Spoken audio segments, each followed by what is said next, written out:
My father stood in court, his voice sharp enough to cut skin. He laughed as he told the judge I had wasted my life, that I had never held a real job. The words burned through me, while strangers chuckled in the back row. I didn't speak. I just held my breath, because I knew one day they would learn who Brooke Townsend really was. Have you ever felt like the invisible one in your own family while others took all the credit? Let me know your story down in the comments. Drop a comment and let me know where you're listening from and what time it is for you right now. I'd love to know who's part of our community. The humidity in the Savannah federal courtroom was a heavy, physical presence, but I sat perfectly still. My father, Frank, was putting on the performance of a lifetime. At 82 years old, he still had that booming voice, the kind he used to close multi-million-dollar real estate deals. To the judge, he looked like a grieving patriarch trying to manage a failing estate. To me, he looked like a target who had no idea he was already in the crosshairs. He pointed a shaky, dramatic finger at me and told the room I was a failed artist, a girl who spent her days dragging a violin bow across strings for spare change while the family legacy crumbled. I heard the murmurs from the gallery, the socialites of Savannah, people who had known my mother, Teresa, and now looked at me with a mixture of pity and disgust. I didn't flinch. I didn't cry. I didn't even look at him. Instead, I focused on the rhythm of my own lungs. In for 4 counts, out for 6. Tactical breathing. It is a survival mechanism they drill into you when you are operating in high-stress environments where a single erratic heartbeat can give away your position. I wasn't a musician having a breakdown. I was an operative maintaining operational security. My father thought my silence was a sign of defeat. He thought the sensible Brooke, the one who always shrank to let her brother Jackson shine, was finally broken. He was wrong. Anger wasn't loud this time. It was clinical. I sat there, absorbing the insults as data points for a balance sheet that was about to be settled. Jackson sat behind our father, smirking. At 30 years old, he was the golden son. The developer who was supposed to turn our mother's music conservatory into luxury condos. He looked at me like I was an obstacle to be cleared, a line of bad debt to be written off. He had no idea that my worthless career had been the only thing keeping the roof over his head for over a decade. I glanced at my attorney, Vanessa. She was 69 years old, sharp as a bayonet, and held a manila folder with a heavy red wax seal from the Department of Defense. She looked at me, waiting for the signal. I took one more measured breath. The time for enduring their version of the story was over. It was time for the accounting to begin. I gave her a nearly imperceptible nod. The tactical retreat was finished. Now, we were moving to the extraction. I had been the silent investor in their version of family for 12 long years. While my father was hosting lavish dinners in Savannah and Jackson was racking up gambling debts in high-stakes coastal clubs, I was living in a world of dust and static. My reality was measured in mission parameters and extraction windows, miles away from the humidity of Georgia. They saw a daughter who was gone too much. A flake, who could not hold down a real job in their narrow corporate world. They did not realize that my absence was the only thing keeping them from the street. I remember a night at a base in Djibouti. The air was a thick, hot blanket that made your skin crawl. I sat at a terminal, authorizing a wire transfer of $60,000. It was a combination of my annual combat pay, specialized hazard allotments, and high-tier re-enlistment bonuses sent directly to an account my mother had opened in secret. Over 10 years, that number climbed to $600,000. I wasn't buying luxury cars or paying sorority fees. I was paying the property taxes and the mortgage on the music conservatory that my father had forgotten, while chasing another failed real estate pipe dream. He was so blinded by his own crumbling commercial empire that he never noticed the house was clear, assuming the bank was simply deferring to his name, while my mother handled the personal books in silence. I found my mother's secret journals shortly after she passed. Her handwriting was shaky, a frail ghost of the woman who used to lead the church choir. On a yellowed page near the back, she had written, "Mortgage covered. Don't tell Frank. Brooke is the only reason the music still plays." Those words were more valuable than any medal. She hadn't just known I was the one paying the bills. She had built a wall of silence to protect me. She understood that in my world, exposure meant danger. This brings me to the invisible chain I have carried for over a decade. Most people see silence as a sign of weakness or a lack of things to say. They think if you do not defend yourself, it is because you are guilty or fragile. But in the world of special operations, silence is a tactical discipline. It is an operational requirement. You learn to live like a ghost, moving through the shadows so the people you love can sleep in the light. For 12 years, that invisible chain kept my mouth shut, while Jackson mocked my violin hobby, and Frank called me an unemployed burden. It was not that I could not speak, it was that I would not. I was a survivor of a different kind of war, and in that war, you do not reveal your position until the moment you are ready to strike. My family thought they were looking at a victim of their arrogance, but they were actually looking at a sentinel who had been holding the line for them while they slept. I watched Frank adjust his tie on the witness stand, his chest swelling with the fake importance of a man who thinks he is a titan of industry. I looked at the ledger in front of me, not the one on my attorney's desk, but the one in my head. The balance was $600,000 in cash and a lifetime of emotional interest.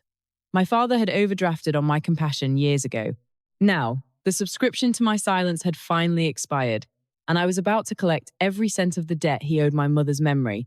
The hallway outside the courtroom smelled of old floor wax and Jackson's expensive, desperate cologne. He cornered me near the heavy oak doors while the judge took a 15-minute recess. Jackson was a man who traded in illusions, and right now, his current market value was plummeting. He did not look like a brother. He looked like a vulture whose favorite meal had just developed teeth. He leaned in close, his voice a low, jagged hiss that carried the heat of his own financial ruin. He told me I was ruining a $2.5 million deal for my stupid music hobby. To him, the music conservatory, the place where our mother's soul lived, was just a set of blueprints for luxury condos. He sneered that I was dead weight, an anchor dragging down the family's rise. He informed me that since I had no real job, he and our father had already authorized my eviction from the guest house. My things would be on the curb by midnight. Dim with the eyes of a predator, observing a particularly loud and clumsy prey. I noted the slight tremor in his hands and the way his pupils dilated the physiological tells of a man who was already bankrupt, even if his bank account did not know it yet. My brother thought he was an apex developer, but I saw the truth. He was just a small man hiding behind a big name. I did not argue. I did not defend my hobby. I simply stood there, an immovable object in his path, calculating the exact moment his momentum would destroy him. Vanessa appeared then, her heels clicking a rhythmic, lethal cadence on the marble floor. She did not look at Jackson. She looked through him, as if he were a minor accounting error that needed correcting. She handed me a document and then turned her attention to my father's attorney, David. When we returned to our seats, the air in the room had shifted. The whispers from the Savannah elite had turned into a thick, expectant silence. David rose with a practiced, smug smile, arguing that the conservatory had been maintained solely at Frank Townsend's expense and that my claim to the estate was as hollow as my career. He called for an immediate summary judgment to authorize the sale. That was when Vanessa stood. She did not plead for mercy or talk about family bonds, citing a federal subpoena served earlier that month. She requested an in-camera review of my records, a private high-security examination by the judge, away from the public record. She explained that because of the sensitive nature of my unemployment, the court needed to verify my income through classified federal employment channels. I saw my father's jaw tighten as he exchanged a confused glance with Jackson. They were still convinced I was playing a game. They had no idea that while they had been performing as a family, I had been operating as a professional. The judge took the Trident folder and retreated to his chambers. The clock on the wall ticked with clinical precision, counting down the seconds until their carefully curated world finally defaulted. The courtroom felt like a tomb. The hum of the fluorescent lights, which had been a steady drone all morning, now sounded like a scream in the sudden silence.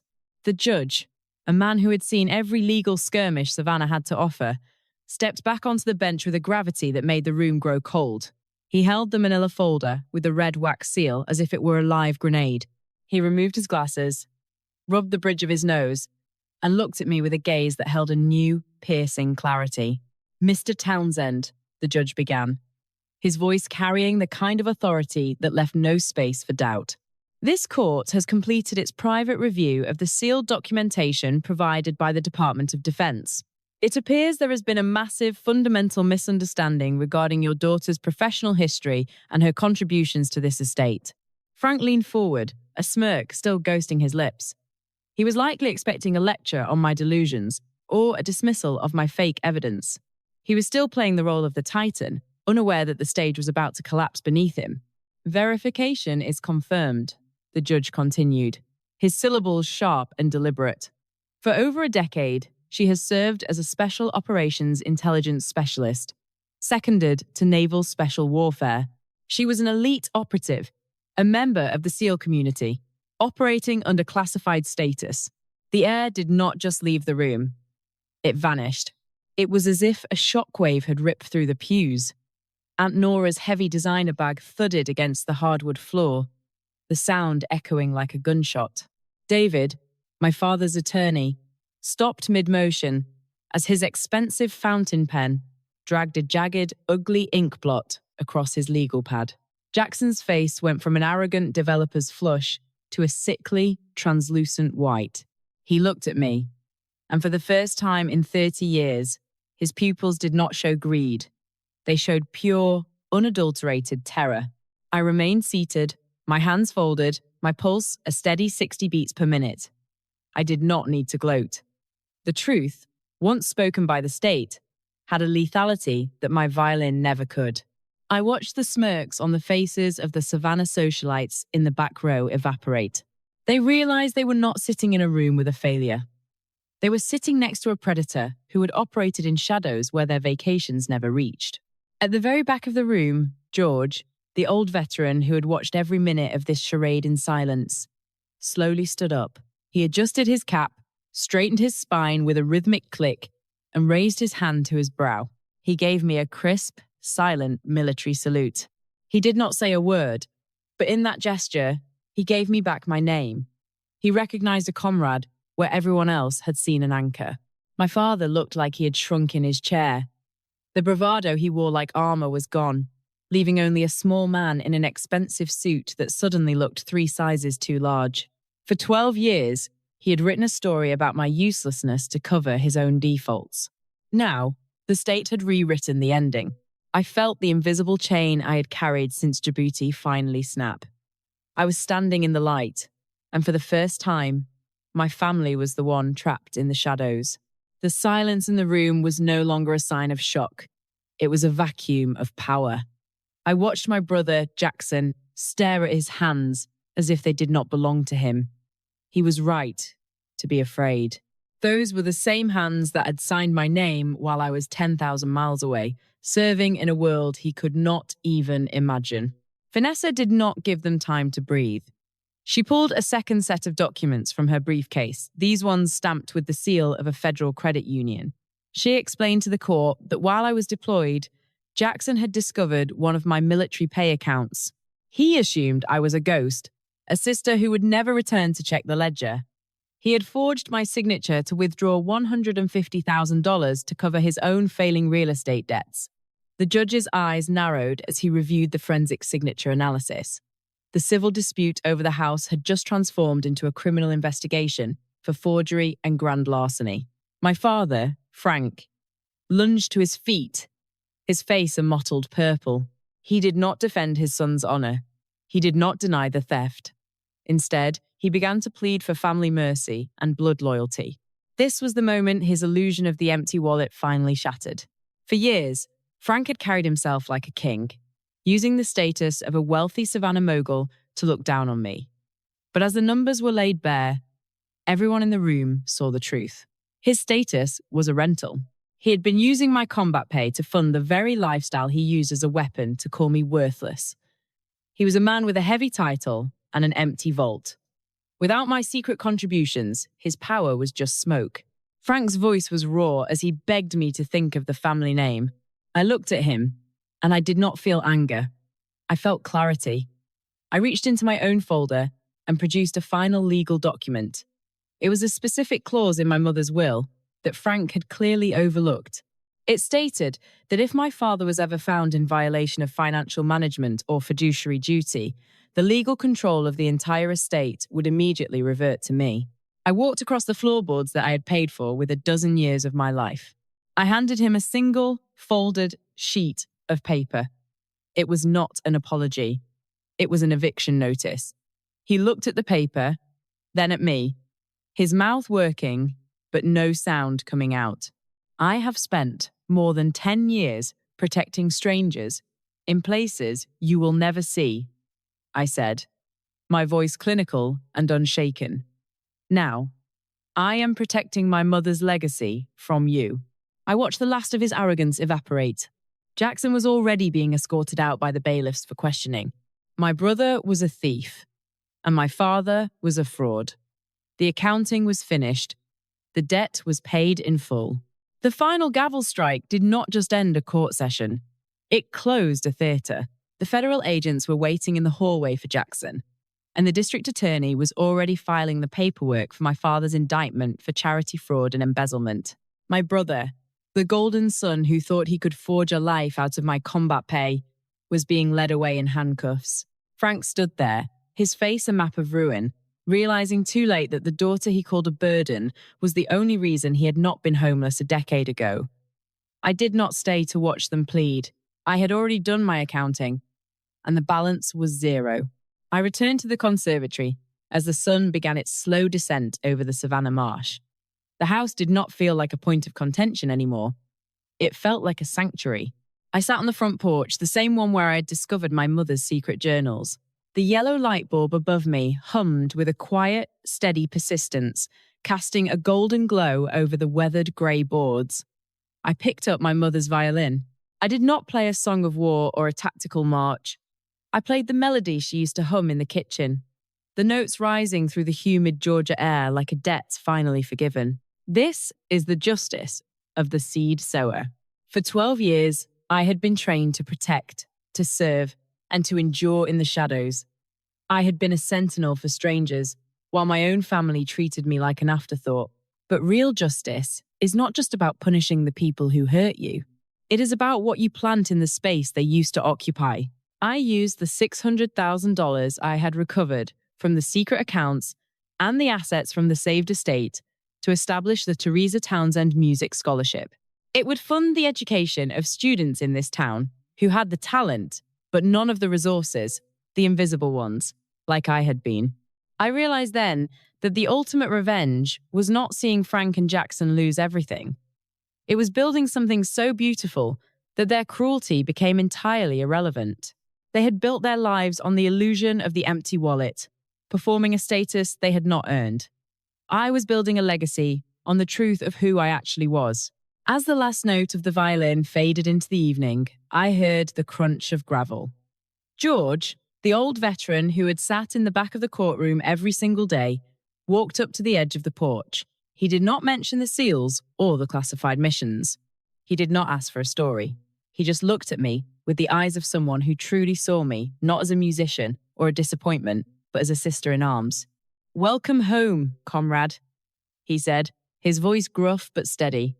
"Thank you, George," I replied, feeling a weight lift that I had not even known I was still carrying. "It is good to be back." He gave a small, respectful nod and walked away into the twilight. I stayed there on the porch, safe in my mother's memory and my own truth. The sentinel's watch was over. I had my name back. I had my honor.